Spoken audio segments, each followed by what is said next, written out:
Boa noite, pessoal. Eu sei que a prova de matemática tá um pouquinho longe, né? Mas eu decidi gravar mais um vídeo explicando agora função quadrática, que é uma das partes do Marcelo, da matéria do Marcelo, que vai cair na prova de sexta-feira. Eu tô gravando esse vídeo no sábado, então, tem bastante tempo. Tô gravando para ter também uma margem grande para o pessoal estudar, né? Porque vai ter um monte de prova e tal. Enfim, eu acho que da última vez que eu gravei os vídeos pra prova de matemática não deu tempo de gravar todos e acabou prejudicando um pouco o pessoal. Então vou começar a gravar um pouco antes já. Primeiro de tudo, entre as diversas matérias que o Marcelo colocou, existe a função quadrática, que ele já falou pra gente que vai ser um dos exercícios da prova. Um dos exercícios da prova vai ser só função quadrática. Ele falou pra gente, né? Ele falou 4 exercícios lá. Logaritmo, função composta com inversa, não sei o que lá, e uma só de função quadrática. Eu vou depois trabalhar as outras, mas primeiro de tudo, função quadrática é uma coisa que você utiliza em várias situações. Tem várias questões do Enem sobre. Você utiliza ela para calcular a trajetória de bola, calcular o lançamento de foguete, calcular área, calcular lucro máximo de empresa. E eu acredito que ele deve colocar nessa prova algo relacionado a isso. Tipo, se ele quiser, ele pode só colocar uma fórmula lá, de uma equação de uma função quadrática e pedir para você fazer alguma coisa a partir dela. Mas eu acho que ele vai englobar e contextualizar, fazer um exercício bonitinho como se fosse do Enem. Primeiro de tudo, o que você precisa saber é saber qual que é a lei fundamental. Deixa eu começar a gravar a tela aqui, né, para vocês poderem ver. Eu vou estar trocando a tela, então, quando eu for falar alguma coisa que não tem a ver com essa tela aqui, eu mostro só na câmera que vocês estão vendo. Quando eu for mostrar alguma coisa que eu estou escrevendo aqui, eu mostro na tela que eu estou gravando. Primeiramente, tudo que você precisa saber de inicial é da mesma forma que a gente tinha uma fórmula base para uma função afim, que era como, se você viu meu outro vídeo, você lembra que uma função afim tinha a forma base como ax mais b, certo? A função quadrática agora, como o próprio nome diz, quadrática, ela vai ter algo elevado ao quadrado, certo? Como é que vai ser a fórmula da função quadrática? Vou só escrever que essa aqui é afim, né? Para todo mundo lembrar. Afim. A quadrática vai ser f de x igual a vezes x ao quadrado mais b vezes x mais c. Certo? Aqui, ó. Vou botar quadrática. Minha letra é muito ruim, tá? Principalmente no iPad, mas enfim. Agora eu tenho uma outra tecnologia para incrementar um pouco as aulas. Não sei se vocês preferem assim ou se vocês preferem com caderno, mas alguém vai me avisar sobre isso. Então, primeiro de tudo, isso aqui é a fórmula base da função quadrática. O que cada coisa aqui, cada segmento A, B e C faz? Primeiro de tudo, você sabe que numa função o x e o y, né, o f de x significa o valor de y, e o valor de x aqui, eles têm ambos valores correspondentes. Então, quando você desenhar num gráfico lá, né, imaginando aqui, você tem um gráfico bonitinho aqui, ó. Desenhar um gráfico improvisado, eu não vou usar ele no resto da aula. Quando você põe um valor de x, para todo valor de x tem um valor de y, certo? Na função quadrática, o que vai acontecer? A função quadrática, quando você escreve ela em um gráfico, ela se torna uma parábola. Então, ou seja, ela fica com um formato como se fosse assim, ó. Nossa, calma aí, que parábola feia, mano. Ó, essa parábola aqui tá mais bonitinha. Ela vira uma parábola. O que isso significa? Significa que, além de para todos os x ter um valor de y, vai começar a ter situações onde valores de x diferentes vão dar o mesmo y. Porque você percebe que, se eu colocar, imagina que aqui seja x1 e aqui seja x4. Você percebe que eles podem chegar em alturas iguais e ter o mesmo y, certo? Por exemplo, se eu traçar uma reta aqui, ó, você consegue enxergar que ela passa por 2 pontos, diferentemente da função afim. Ó, ela passa por esse pontinho aqui, esse pontinho aqui. O que passar por esses pontos significa? Significa que você agora não vai ter exatamente só um valor de x correspondendo a um valor de y. Às vezes você pode ter 2 valores de x que dão o mesmo valor de y, certo? Ao contrário não, tá? Ao contrário não vai ser igual. Ao contrário seria como se fosse uma parábola assim, e isso não existe, tá? Você se pergunta por que na função quadrática você tem... você forma uma parábola e, consequentemente, tem valores de x que dão o mesmo valor de y. Porque você tem o x ao quadrado. O que isso significa? Tem um certo momento onde pensa, como que funciona coisas ao quadrado?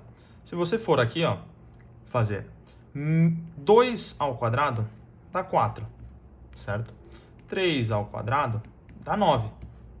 Só que se eu colocar, por exemplo, menos 2 ao quadrado, dá 4 também, dá o mesmo valor, entende? Menos 3 ao quadrado dá 9. Ao quadrado aqui, né? Tem que botar entre parênteses. Dá 9.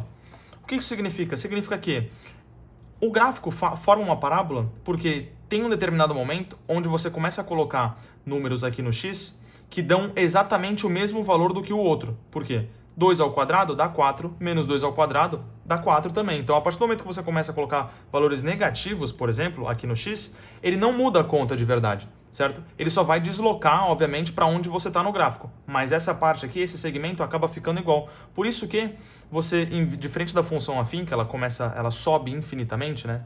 Ou desce infinitamente, essa aqui vai subindo ou descendo, tanto faz, eu vou mostrar isso. E aí, chega em determinado momento e ela começa a voltar da onde ela veio.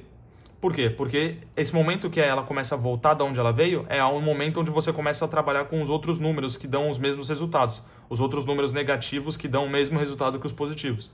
Entendeu? É como se, por exemplo, eu fosse diminuindo aqui, ó, 3 ao quadrado 9, 2 ao quadrado 4, 1 ao quadrado 1, 0 ao quadrado 0, né? Suponho que seja. 1 ao quadrado, menos 1 ao quadrado, quer dizer, dá 1 de novo, menos 2 ao quadrado, dá 4 de novo, menos 3 ao quadrado, dá 9 de novo. Então você percebe que você estava descendo os valores aqui, ó, de x. Aí quando chegou no zero e você começou a entrar nos negativos, os valores de y, depois de descerem, eles voltam a subir de novo. O que isso mostra pra gente? Isso mostra que a função quadrática em determinado momento volta, ela faz uma curva e volta para a direção onde ela estava vindo. Por isso que ela forma uma parábola. Tá, além disso, deixa eu escrever aqui do lado, de novo, a equação, ó. Ax quadrado mais bx mais c. Você precisa compreender o que cada valor aqui significa. O que o A, o que o B e o que o C, cada um modifica na equação. Da mesma forma que na função afim a gente tinha lá o coeficiente angular, o B que deslocava o gráfico, o coeficiente angular que fazia ele ficar mais aberto ou mais fechado, aqui você também tem isso. O A, o que ele vai delimitar?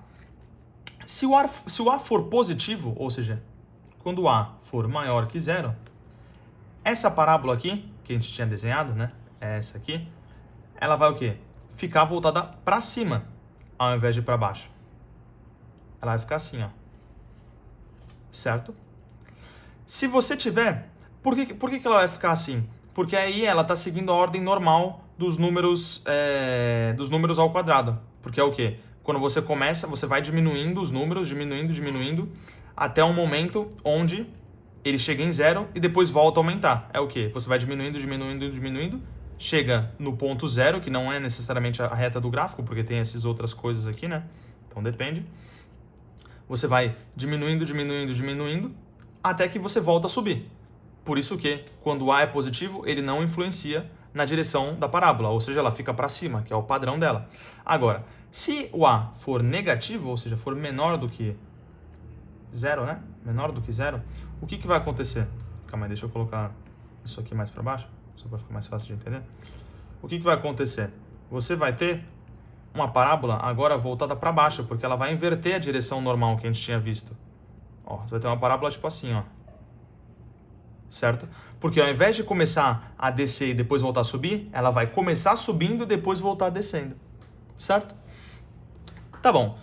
Além disso, né? Além de tudo isso, o que você precisa saber? O B, ele é só um coeficiente que desloca o gráfico. Ele não desloca muito em uma proporção, então tipo, ele vai deslocando, se eu não me engano, na diagonal. Isso não é muito importante pra gente. O mais importante mesmo a se saber é o que o C faz. O C, ele é como se fosse, como que eu posso dizer? Ele é onde o gráfico toca, o gráfico intercepta o eixo Y. Por quê? Pensa comigo. Eu tenho uma parábola aqui, né? Vamos abrir um pouco de espaço aqui. eu tenho uma parábola aqui, ó. Vou desenhar uma parábola até vermelha só para mostrar que a gente está trabalhando outra coisa. Eu tenho uma parábola aqui, meu gráfico bonitinho, né? E aí eu tenho essa parábola tipo, vamos dizer que ela descreve esse movimento assim. Tá. E a fórmula que descreveu essa parábola, você já consegue ver, ó. Ela está voltada para cima, certo? Se ela está voltada para cima, nós já sabemos que o A é positivo. Então eu vou escrever só a fórmula normal, ax ao quadrado, bx mais c. Esse b ficou feio, mas dá para entender que é um b. Igual a f de x, né? O que é o c? O c é exatamente essa altura em que a parábola corta o eixo y. Por quê? Pensa comigo. Se eu colocar o valor de x nessa função, se eu colocar tipo o valor de x sendo zero, que sendo zero, né, o valor de x sendo zero é exatamente o ponto onde ele está em cima do eixo y. Se eu colocar o valor de x sendo zero, o que vai acontecer? A vezes zero ao quadrado vai dar zero. B vezes zero vai dar zero também. Não tem, eu ia falar o quadrado, mas não tem o quadrado. B vezes zero vai dar zero também. O que acontece? Sobra só o c. Isso significa que sempre, em qualquer parábola, quando você põe o valor de x sendo igual a zero, o c corresponde ao valor em que a parábola corta o eixo y. Ou seja, o c sempre será o ponto, ponto de corte do eixo y, certo? Além disso, o que você precisa saber? Você precisa saber, acabei de ler aqui, você precisa saber o que são as raízes de uma função quadrática. A gente descobriu agora o ponto em que ele intercepta o eixo y. Mas e o ponto em que ele intercepta o eixo x? Que são esses dois pontos aqui, ó. Esse aqui e esse aqui, né? Aqui, ó. Esses dois pontos roxinhos. Como é que a gente descobre? A gente faz as raízes dela. As raízes correspondem a isso. Como é que você faz a raiz de uma função quadrática? É nada mais nada menos do que Bhaskara. Por quê? Pensa comigo. Se antes a gente tinha que colocar o x sendo zero para estar exatamente em cima do eixo y e descobrir o ponto de corte do eixo y, agora é o contrário. A gente tem que colocar o y sendo zero e a gente vai estar perfeitamente em cima do eixo x. Entende? Ou seja, se a gente pegar toda essa conta aqui e substituir o f de x por zero, ou seja, igualar essa conta toda, ax ao quadrado mais bx mais c igual a zero, a gente descobre os valores de x que a gente descobrir, a gente chega na parábola, né? nos pontos de corte dela, nas raízes, os pontos que ela intercepta o eixo x. Então sempre saiba disso, as raízes de uma função quadrática são nada mais nada menos que os pontos em que ela intercepta o eixo x. Se você não lembra, uma função de Bhaskara, né, que você pode fazer para chegar nas raízes é menos b mais ou menos raiz de delta dividido por 2 vezes a. Sendo delta, né, esse triângulo aí é igual a b ao quadrado menos 4 vezes a vezes c. Então, você simplesmente vai pegar a sua função, né? Você vai pegar esse negócio aqui que você... vai pegar esse negócio aqui que você tinha feito, né? Bonitinho, que o exercício te deu, ou você descobriu de alguma forma, e vai simplesmente substituir os valores. Então, você vai pegar o a, vai colocar no lugar daqui do 2 vezes a, o b vai colocar no menos b, o c vai colocar aqui nessa conta toda do delta, e aí vai chegar em uma resposta. Nas duas respostas. Então, nem sempre esse cálculo vai dar duas respostas. Por quê? Porque existem situações diferentes.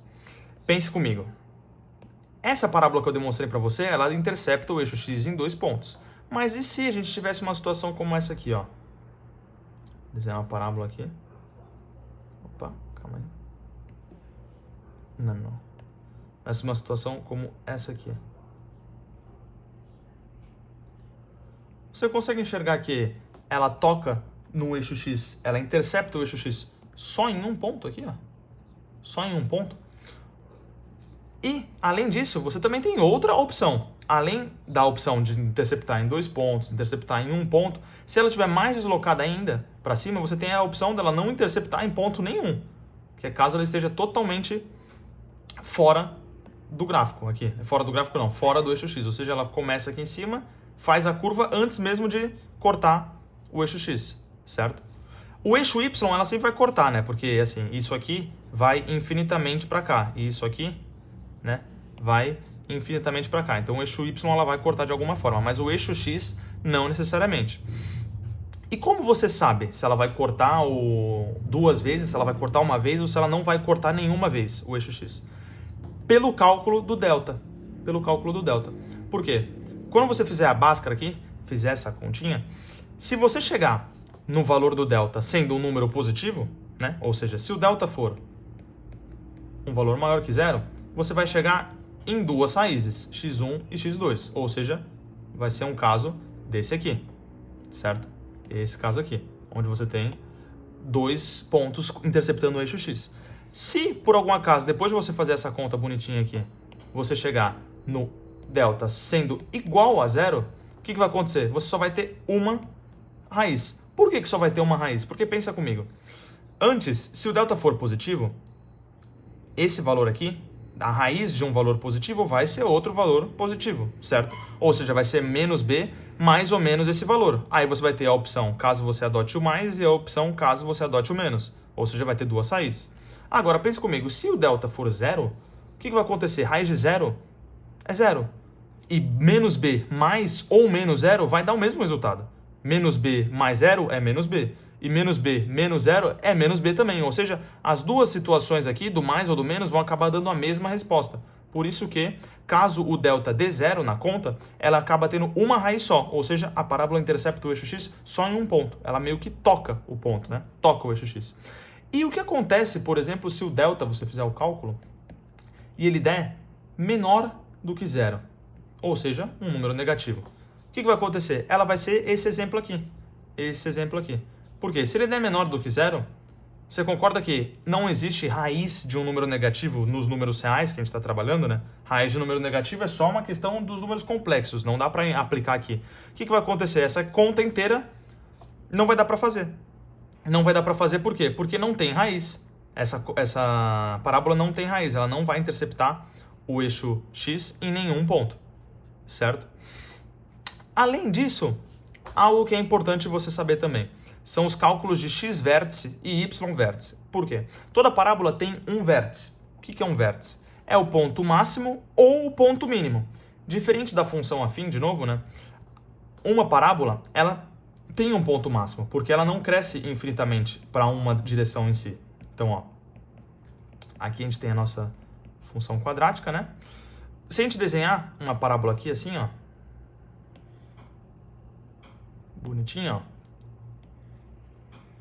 pronto. Você percebe que essa parábola, já vamos entender o quê? Essa parábola só pode ter o A sendo negativo, né? Por quê? Porque ela está virada para baixo. Então, nós já sabemos que o A aqui seria negativo, tá? Já treine isso na sua cabeça de conseguir olhar para um gráfico e saber se o A é negativo ou não, tá bom? Além disso, você percebe que ela tem um ponto máximo aqui, um ponto de altura? O ponto mais alto em que ela chega e depois ela volta a diminuir? Então, isso também vai acontecer se a parábola for ao contrário, porque pensa, se a parábola for assim... Opa, nossa, escolhi um lápis muito ruim. Se a parábola for assim, o que vai acontecer? Você também vai ter um ponto mínimo. Se o A for positivo, você tem ponto mínimo, né? A positivo. Nesse caso aqui, ao invés de escrever dessa forma, eu vou escrever de outra. Eu vou escrever A menor que zero, certo? Se o A for menor que zero, você tem ponto máximo. Se o A for maior que zero, ou seja, com cavidade virada para cima, você tem ponto mínimo. Mas ambos são o ponto vértice, né? Ambos são as coordenadas do vértice, são o vértice da parábola, que é o ponto mais alto ou o ponto mais baixo. Porque isso aqui é literalmente a pontinha em qualquer uma das situações. E como você calcula o vértice da parábola? O vértice da parábola é uma coordenada, porque ela é um ponto no gráfico, né? Se ela é um ponto no gráfico que tem x e y, você vai ter que fazer duas contas. Uma para chegar no valor de x, uma para chegar no valor de y. O cálculo do x vértice, que você precisa lembrar, é o quê? Eu vou escrever xv embaixo, né? Só de x de vértice. É menos b sobre 2 vezes a. Lembre-se, tudo isso aqui é em referência, é usando isso aqui como base, ó. É usando essa continha aqui como base. Então, tipo, deixar aqui embaixo, deixar aqui do lado. Ó, tudo isso é considerando essa conta aqui do lado como base. Então, x vértice sendo menos b dividido por 2 vezes a, é isso aqui. Agora, o y vértice, que é literalmente a altura do ponto, né, que você vai descobrir, que é o vértice, é menos delta, que é aquela fórmula de delta lá que a gente tinha descoberto, a fórmula de delta para Bhaskara, que é b ao quadrado menos 4 vezes a vezes c. E vai ser menos delta dividido por 4 vezes a, certo? Quando você fizer essa conta aqui, você chega no x do vértice. O x do vértice, que é tecnicamente isso aqui, ó. Aqui, ó, o x do vértice. E se você fizer essa conta aqui, você chega no y do vértice, que é isso aqui. Y vértice. Se você quiser pausar o vídeo para copiar isso aqui, ó, copiar a fórmula do vértice, copiar a fórmula do x vértice, do y vértice, copiar a fórmula do delta, certo? A fórmula de Bhaskara eu vou mostrar aqui também, não sei se você precisa copiar, mas é bem conhecida já essa fórmula, né? Então, tipo, acho que não precisa. Se, por exemplo, numa questão ele pedir para você desenhar uma parábola, eu acho que ele não vai pedir, mas se ele pedir para você desenhar uma parábola, você tem que fazer literalmente o quê? Chegar nas duas raízes da parábola. Primeiro de tudo, você tem que ver a concavidade da parábola. Então, você tem que ver se o A é positivo ou é negativo. Você tem que achar as raízes, se ele tiver as raízes. Achar o vértice ele com certeza vai ter. E aí você traça o ponto, usando o ponto que corta o eixo X, né, ou o eixo Y como referência, que é o valor de C, você vai lá e traça a parábola certinho. Por exemplo, eu tenho uma conta aqui, ó. f de x igual a x ao quadrado menos 5x mais 6. Como a gente escreveria tecnicamente essa parábola? Se escreveria da seguinte forma. Primeiro, observe o valor que está multiplicando o x aqui, né? Ele é o quê? Positivo ou negativo? Ele é positivo. Se ele é positivo, então o valor da nossa parábola, né? Nossa parábola vai ser voltada para cima. Nossa parábola assim, ó. Certo? Mas não vamos desenhar ela ainda porque a gente tem que ver exatamente onde são os pontos dela. Mas ó, vou desenhar aqui, ó. A parábola já sabemos que ela é para cima. Além disso, nós sabemos que o ponto em que ele intercepta o eixo y, esse eixo aqui, né, é 6. Por quê? Porque 6 é o valor de c, né? Lembra lá da fórmula básica, ax ao quadrado menos bx mais bx mais c. Esse c, tecnicamente, é esse 6 aqui. Da mesma forma que o A era tecnicamente esse 1, que está aqui na frente do X, certo? Ou seja, já sabemos que o ponto em que intercepta o eixo Y é um 6 de altura aqui. Tá bom. Além disso, a gente tem que chegar nas raízes dessa equação. Vamos ver se essa equação tem raiz, né? A gente pode usar a fórmula de Bhaskara, ou, se você quiser, pode usar a fórmula da soma e produto. Como é que eu faço soma e produto? Soma e produto é da seguinte forma. Você pode pegar, o Marcelo faz um pouco diferente, mas eu faço da seguinte forma. Eu pego simplesmente esse valor aqui do meio, né? O B. Eu inverto o sinal dele, como ele está positivo, como ele está negativo, eu anoto ele positivamente, ou seja, 5. E pego o valor de C fixo, da forma que ele está mesmo, 6. Esse primeiro valor tem que ser a soma das minhas raízes. E esse segundo valor tem que ser o produto das minhas raízes, que é a multiplicação. Ou seja, eu preciso de dois números, o x1 e x2, que multiplicados dão 6 e somados dão 5. Aqui é fácil de deduzir que é 2 e 3, porque somados dão 5, multiplicados dão 6. Se você não quisesse fazer por essa forma, que é mais fácil, mais prático, você poderia fazer por Bhaskara. Então você faria aqui, ó, menos b mais ou menos raiz de delta dividido por 2 vezes a. B é menos, b é 5, né? Então ficaria menos b, fica 5, mais ou menos raiz de delta. A gente sabe que é b ao quadrado menos, vou escrever aqui, ó, delta igual a b ao quadrado menos 4 vezes a vezes c. Delta, a gente vai usar aqueles valores dali. Então, ó, b é o menos 5, vai ficar menos 5 ao quadrado, que é 25, menos 4 vezes a, que é 1, vezes c, que é 6. Tudo isso dividido por 2 vezes a, que é 1 aqui na frente, né? Quando você não tem nada na frente do valor multiplicando, você presume que é 1. Né? 2 aqui, porque fica 2 vezes 1, vai dar 2. Vamos começar lá, então. 25 menos 4 vezes 1 vezes 6. 4 vezes 1 dá 4, né? Menos 4 vezes 1 dá menos 4. Menos 4 vezes 6 dá 24. Menos 24? Menos 24. O que vai acontecer? Você vai ficar com 25 menos 24, certo? 25 menos 24 dá 1. Tu vai ficar a raiz de 1. 5 mais ou menos raiz de 1 dividido por 2. 5 mais ou menos raiz de 1 raiz de 1 é 1. Então a gente já passa para cá. Vai ficar, então, 5. Caramba, como é que é? Eu tive um espasmo agora. 5 mais ou menos 1 dividido por 2. Se a gente adotar 5 menos 1 nessa direção aqui, uma das raízes vai ser quanto? 5 menos 1 dá 4, dividido por 2 dá 2. x1 já sabemos que é 2. E no outro, 5 mais 1, 6, dividido por 2, 3. 3 é a outra raiz. E chegamos nos mesmos valores que a gente já chegou na soma e produto, só de uma forma um pouco mais devagar. Às vezes, soma e produto vai ser um pouco difícil, porque soma e produto só é aplicável dessa forma que eu fiz, caso o valor de A seja 1, se aqui for 1. Se A não for 1, eu recomendo você fazer Bhaskara, porque aí vai ser uma conta um pouco mais difícil, você vai ter que voltar lá para os primórdios de como é o cálculo da soma e produto e não vai valer a pena. Então agora que a gente chegou nos valores das raízes, já sabemos que nossa parábola intercepta o eixo x no ponto 2 e no ponto 3, aqui, certo? E por último, o que precisamos descobrir? O vértice da nossa parábola, o x-vértice e o y-vértice. X-vértice a gente tinha notado que era menos b sobre 2 vezes a, e o y-vértice a gente tinha notado que era menos delta sobre 4 vezes a, certo? Então vamos fazer aqui, ó. Deixa eu levar a nossa fórmula aqui para baixo, só para a gente não esquecer dos valores dela. Ó, x-vértice. X-vértice é menos b. Nosso b aqui é menos 5, então vai ser menos 5, vai ficar 5 positivo.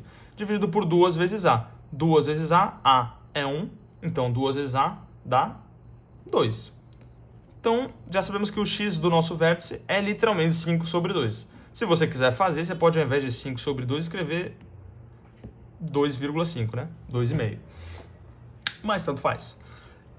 Nesse caso aqui era uma fração fácil de se fazer, mas não precisaria na prova, né? YV. A gente vai ter que pegar o nosso delta, menos delta, dividido por 4 vezes A. Vamos fazer aqui, ó. Menos delta é o quê? A gente tinha calculado lá antes que delta tinha dado quanto? Tinha dado 1, porque ficou 25 menos 24, né? Aqui, ó. E aí ele tinha dado 1 aqui embaixo. Então, já podemos colocar lá, menos 1, dividido por 4 vezes A. A é 1, então a gente fica com 4. Então fica menos 1 dividido por 4. O que você pode fazer? Você pode ou deixar menos 1 dividido por 4, que na minha opinião é melhor, ou você pode escrever menos 0,25, porque tecnicamente menos 1 dividido por 4 é isso, né? É menos 0,25. 1 dividido por 4 é 0,25. Então menos 1 dividido por 4 é menos 0,25.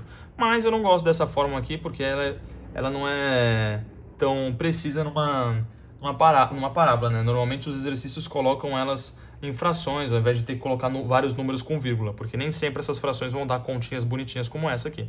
Então, nós já descobrimos o x-vértice da parábola, que é um valor de x sendo 5 sobre 2, que seria 2,5, mas eu vou botar 5 sobre 2, está entre 2 e 3 aqui. E o x do vértice, não, né? O y-vértice é menos 1 sobre 4. Aqui, né? Menos 1 sobre 4. Aí já conseguimos traçar a nossa parábola. A gente pega aqui, ó, traça uma reta passando por todos os pontos e pronto, temos a nossa parábola representada em um gráfico. Um macete que eu percebi, né, enquanto estava fazendo isso aqui, na verdade eu percebi agora, que é o quê?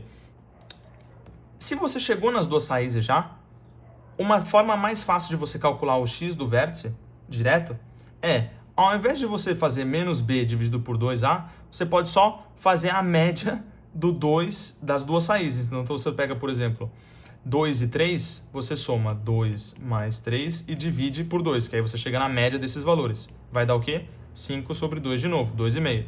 Por que essa conta dá certo? Porque o x do vértice, o vértice sempre está exatamente na metade das duas raízes. Está sempre no meio, ou seja, essa distância até aqui, tecnicamente, é igual a essa distância até aqui. Então, se eu somar os dois valores, 2 e 3, e dividir por 2, eu chego no x-vértice. Só uma forma mais prática.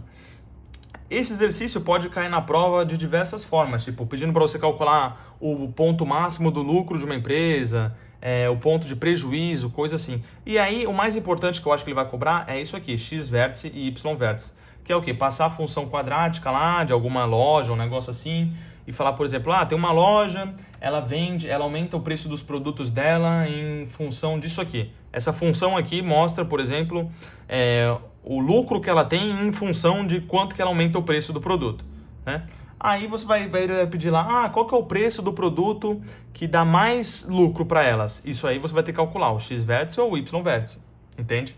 Por quê? Porque nesse caso, por exemplo, trabalhando com lucro e produção, preço de um produto, você pode diminuir o preço de um produto. O que vai acontecer? Mais pessoas vão comprar, só que você vai ter menos lucro, dependendo.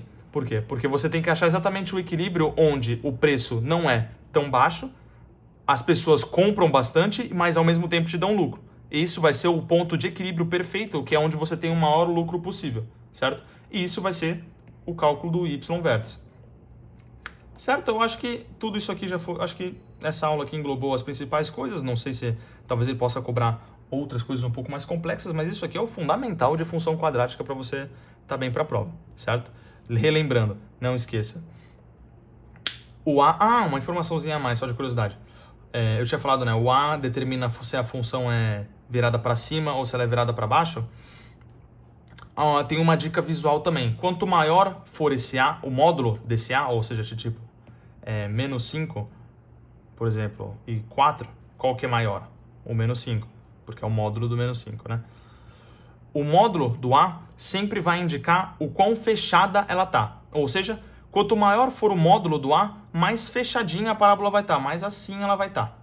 E quanto menor for, mais aberta ela vai estar assim, ó. Uou, entendeu?